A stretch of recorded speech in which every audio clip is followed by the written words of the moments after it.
যদি পরীক্ষার মধ্যে এরকম আসে যে এমসিকিউর মধ্যে x plus y equal 6 x minus y equal 4, পরীক্ষার মধ্যে মানগুলো দেখা যায় উল্টোপাল্টা করে দিতে পারে, এই সংখ্যা দিবে তাই না, কিন্তু নিয়মটা একই থাকবে।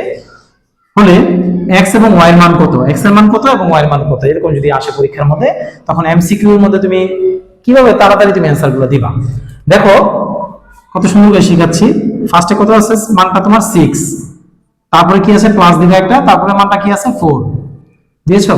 তো কত হইতেছে আমাদের, যোগ করলে 6 এবং 4 যোগ করলে আমাদের হচ্ছে 10। এটাকে আমরা সব সময় 2 দিয়ে ভাগ দিব, এটা রুলস, ঠিক আছে। সব সময় আমরা কি করব, এখানে আমরা 2 দিয়ে ভাগ করে দিব, যাই বের হোক রেজাল্ট। তাহলে 10 কে যদি 2 দিয়ে ভাগ দাও কত হবে, 5। আচ্ছা, একটা পাইলা তুমি। তারপরে আরেকবার তুমি একবার তুমি যোগ করছো না, সেম কাজটা তুমি আরেকবার মাইনাস করবা। তো 6 থেকে যদি 4 চলে যায় থাকবে কত, 2। যাই ফলাফল বের হবে তাকে তুমি ভাগ দিবা কত দিয়ে, আগের মতোই 2 দিয়ে ভাগ দিবা। এখানে 10 বের 2 দিয়ে ভাগ দেব, 50 বের হলো আমরা 2 দিয়ে ভাগ দেব, ঠিক আছে। আচ্ছা, তাহলে 2 কে যদি 2 দিয়ে ভাগ দিই তাহলে কত হবে, 1।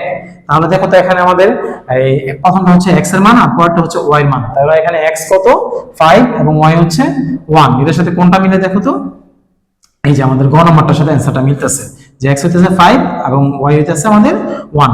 কত সহজে তোমাদের শিখিয়ে দিলাম।